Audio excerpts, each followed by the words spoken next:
Hello दोस्तों, आप लोग कैसे हैं। आशा करता हूं कि आप लोग अच्छे होंगे और मस्त होंगे। मैं इतिहास में मध्यकालीन भारत का इतिहास पढ़ा रहा था, जिसके अंतर्गत आपको बहुत सारे वीडियो मैंने अपलोड कर दिया था, जिसमें मैं पूरा मुस्लिम काल से यानी भारत के अंदर कैसे मुस्लिम आए वहाँ से लेकर के दिल्ली सल्तनत तक पढ़ा चुका था। और दिल्ली सल्तनत में मैंने गुलाम वंश कंप्लीट कर दिया है, खिलजी वंश कंप्लीट कर दिया है। अगर अभी तक आप ये दोनों पार्ट्स और मोहम्मद गौरी, मोहम्मद गजनवी और मोहम्मद बिन कासिम के बारे में नहीं देखें तो ज़रूर जाके देख लीजिएगा। इससे आपका नॉलेज बहुत ही ज़्यादा बेहतर हो जाएगा और आपको एक सीक्वेंस पता चल जाएगा कैसे कैसे सीक्वेंस में भारत के अंदर शासक आए हुए हैं। क्लियर। और भारत कैसे गुलाम बनता गया, ये सब डिटेल्स के साथ मैं आगे धीरे धीरे समझाऊंगा। क्लियर। क्योंकि भारत में अभी मुस्लिमों का एंट्री हुआ है और भारत के अंदर मुस्लिम लोग अपने अपने शासन जमा रहे हैं, अस्थायित्व बना रहे हैं। और जैसे इनका शासन बन जाएगा उसके बाद धीरे से अंग्रेज आएंगे और फिर एक मुस्लिमों का ये साम्राज्य का पतन हो जाएगा और अंग्रेज भारत को गुलाम बना लेंगे। क्लियर। तो चलिए, दिल्ली सल्तनत के क्रम में मैं आपको बता दूं कि गुलाम और खिलजी में पढ़ा चुका था। इस वीडियो से मैं तुगलक वंश स्टार्ट करने वाला हूं। क्लियर। तुगलक डायनेस्टी। चलिए, सबसे पहले यही जानते हैं कि तुगलक डायनेस्टी यानी तुगलक वंश में कौन कौन से शासक आए थे। ठीक है। तो सबसे पहले एक बात बता दूं कि तुगलक वंश का जो टाइम पीरियड है ना, वो याद रखिएगा कि 1320 से लेकर के 1414 ईस्वी तक। ठीक है। तुगलक वंश का जो टाइम पीरियड है 1320 से लेकर के 1414 ईस्वी तक तुगलक डायनेस्टी रही। तुगलक डायनेस्टी का जो पहला शासक आता है जिसका नाम होता है गयासुद्दीन तुगलक। क्या नाम होता है? गयासुद्दीन तुगलक। ठीक है। तुगलक डायनेस्टी का पहला शासक कौन होता है? गयासुद्दीन तुगलक। गयासुद्दीन तुगलक के बाद एक शासक आता है जिसका नाम होता है जौना खां यानी MBT, मोहम्मद बिन तुगलक, है ना, मोहम्मद बिन तुगलक। क्लियर। मोहम्मद बिन तुगलक के बाद आता है फिरोज शाह तुगलक, है ना, फिरोज शाह तुगलक। याद रखिएगा कि सबसे पहले गयासुद्दीन तुगलक, मोहम्मद बिन तुगलक यानी जौना खां या MBT, उसके बाद आता है फिरोज शाह तुगलक। उसके बाद एक शासक आता है छोटा सा, जो ज्यादा समय तक नहीं रहता है और इसका इंपॉर्टेंट भी नहीं है। वो शासक है गयासुद्दीन तुगलक द्वितीय, है ना, गयासुद्दीन तुगलक द्वितीय, है ना। ये दूसरा शासक होता है गयासुद्दीन तुगलक द्वितीय। याद रखिएगा, गयासुद्दीन तुगलक द्वितीय।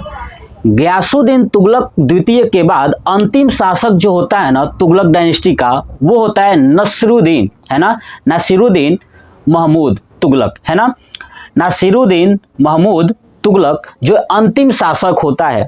इसी के समय में तैमूर का आक्रमण होता है। तो हम डिटेल्स के साथ जब पढ़ेंगे तो आपको बताऊंगा कि तैमूर लंग कौन था। अभी आपने देखा होगा कि जो कपूर फैमिली की है, वो क्या नाम है उनका, सैफ अली की जो पत्नी है, ठीक है, उन्होंने अपने पुत्र का नाम तैमूर रखा था, जिसपे बहुत ज़्यादा विवाद छिड़ चुका था। आपने देखा होगा न्यूज में कि तैमूर क्यों रखा, है ना, क्योंकि तैमूर वो है जो भारत पे आक्रमण किया था। तो फिर आक्रमणकारी के नाम पे इन्होंने अपने पुत्र का नाम क्यों रखा, है ना। सैफ अली खान जो है ना, उनकी पत्नी जो है क्या नाम है, शायद करीना कपूर नाम है ना, उनका जो पुत्र है उसका नाम क्या है? तैमूर। तो इसमें बहुत ज़्यादा विवाद छिड़ा था। ठीक है। तो मैं बताऊंगा कि आखिर में तैमूर था कौन और कहाँ का था, भारत के ऊपर कब हमला किया था। तो चलिए, सबसे पहले पढ़ते हैं गयासुद्दीन तुगलक के बारे में, है ना। देखिए, तुगलक डायनेस्टी का फाउंडर जो होता है ना, वो होता है गयासुद्दीन तुगलक, यानी गयासुद्दीन तुगलक ही तुगलक डायनेस्टी को बनाता है। होता क्या है कि तुगलक डायनेस्टी से पहले कौन सी डायनेस्टी थी? खिलजी डायनेस्टी। तो खिलजी वंश का जो शासक होता है ना, खुसरो शाह, अंतिम शासक, खुसरो शाह अच्छे से काम नहीं चला पाता है, दिल्ली को संभाल नहीं पाता है।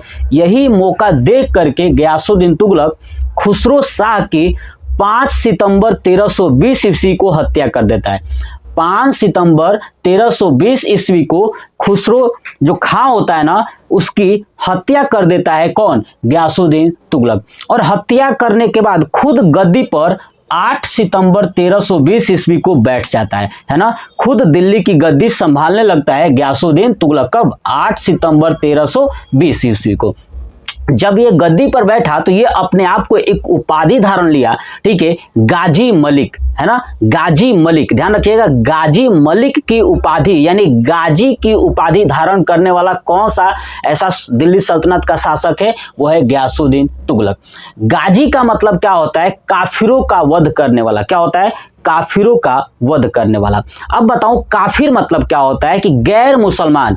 ये गयासुद्दीन तुगलक गैर मुसलमानों की हत्या करता था, यानी जो मुस्लिम धर्म नहीं अपनाते थे उनके ऊपर ये दबाव डालता था कि मुस्लिम धर्म अपना लो वरना तुम्हारी हत्या कर दी जाएगी। इसके कारण ये बहुत सारे गैर मुसलमानों की हत्या की और हत्या किया, इसलिए उपाधि धारण किया गाजी की उपाधि, ठीक है। और गाजी का मतलब क्या होता है? काफिरों का वध करने वाला या हत्या करने वाला।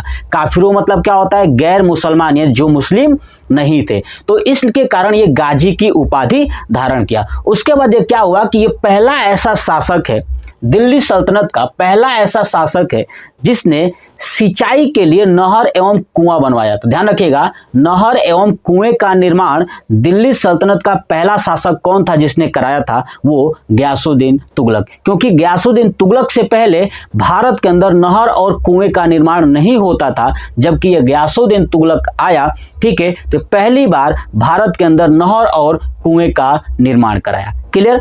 उसके बाद नहर और कुएं का निर्माण कराया और इसने और चीज क्या किया कि लोगों को उस समय बात करने में बड़ी दिक्कत होती थी, तो ये गयासुद्दीन तुगलक ने ही क्या किया? पत्राचार चलाया। क्या चलाया? पत्राचार, यानी पत्र भेजने की प्रथा चलाई कि आप लेटर लिखो और वो लेटर दूसरे राजा के पास या दूसरे लोगों के पास पहुंचाया जा सके। ये पहला ऐसा सुल्तान है जिसने पत्राचार चलाया, यानी पत्र भेजने की प्रथा चलाई। तो मैं ये सब लिखा हूं बोर्ड पे, आपको जो चीजें बता रहा हूं, ठीक है। उसके बाद गयासुद्दीन तुगलक क्या काम करता है कि पत्र भेजने के साथ साथ इसके दिमाग में आया कि क्यों न शहर बनाया जाए। क्या किया जाए? शहर बनाया जाए। तो दिल्ली में ही, दिल्ली के समीप एक शहर बनाता है तुगलकाबाद। क्या बनाता है? तुगलकाबाद। याद रखिएगा, तुगलकाबाद शहर किसने बसाया था? तो गयासुद्दीन तुगलक। ये तुगलकाबाद जो शहर बनाता है गयासुद्दीन तुगलक, उसी शहर के अंदर एक दुर्ग बनवाता है, किला बनवाता है ना, जो किला बनवाता है ना, ठीक है, वो किला को अगर मैं नाम लूं तो उस किला को बोलते हैं 56 कोट। क्या बोलते हैं? 56 कोट। वो रोमन शैली में उस किले को क्या बोलते हैं? 56 कोट। ध्यान रखिएगा, वो किला बनवाया था जिस किले का नाम था तुगलकाबाद किला। क्या नाम था? तुगलकाबाद किला, ठीक है। तो ये तुगलकाबाद शहर के अंदर जो है कि किला बनवाया, तुगलकाबाद किला, जिसे रोमन शैली में कहा जाता है 56 कोट। क्या कहा जाता है? 56 कोट। ये पॉइंट्स आप याद रखिएगा गयासुद्दीन तुगलक के बारे में। तो कंप्लीट। तो बताइए सबसे पहला ऐसा कौन सा शासक था जिसने पत्राचार यानी पत्र भेजने की शुरुआत की थी? तो याद रखिएगा गयासुद्दीन तुगलक।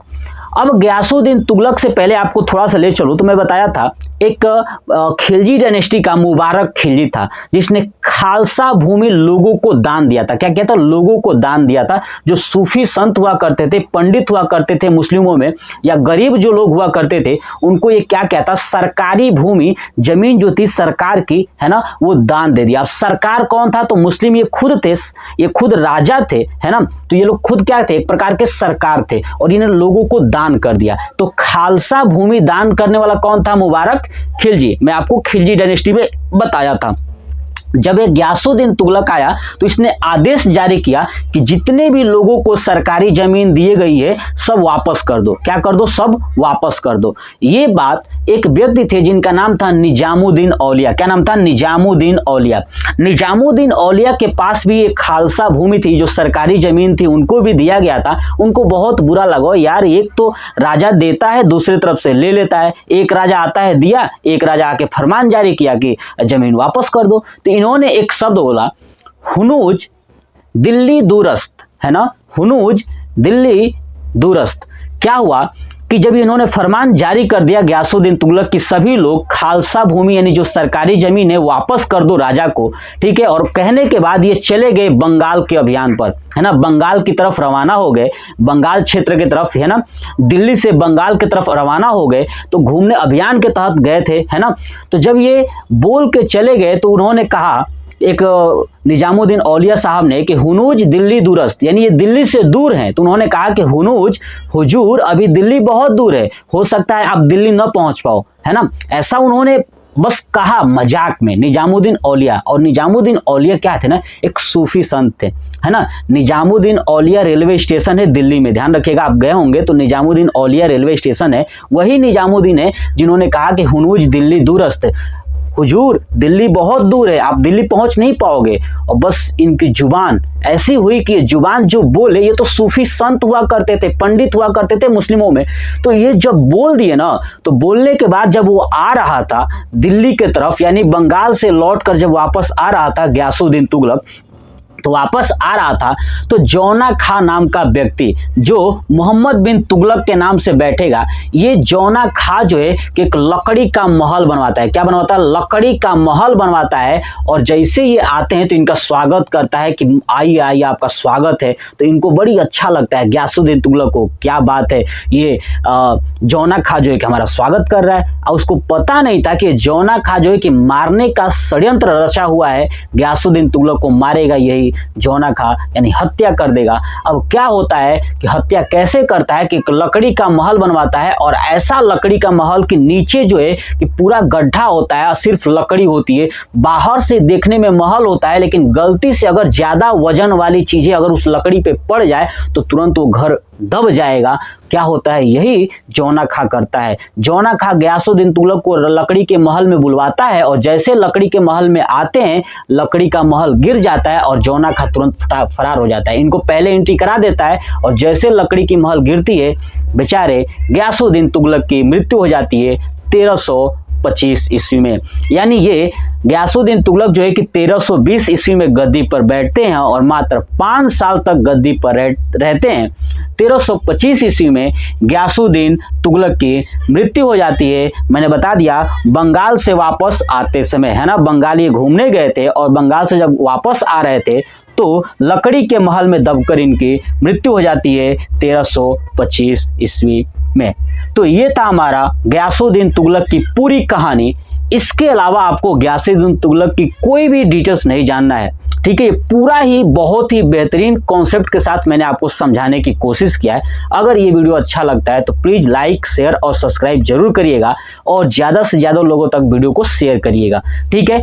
इसके बाद हम लोग पढ़ेंगे अगले पार्ट में मोहम्मद बिन तुगलक, उसके बाद मैं आपको पढ़ा दूंगा फिरोज शाह तुगलक, और ठीक है, आपको ये टोटल 4 वीडियो मिलेंगी, क्लियर। एक वीडियो मिलेगा मोहम्मद बिन तुगलक का, और ये वीडियो है गयासुद्दीन तुगलक का, ठीक है। उसके बाद मिलेगा फिरोज शाह तुगलक का, उसके बाद एक वीडियो मिल जाएगा आपका गयासुद्दीन तुगलक सेकेंड और नसीरुद्दीन महमूद तुगलक का। तो टोटल मैं कोशिश करूंगा कि 3 या 4 वीडियो में ये पूरा तुगलक डायनेस्टी कंप्लीट कर दूं, क्लियर। तो ये वीडियो कैसा लगा कमेंट बॉक्स में कमेंट करके जरूर बताइएगा।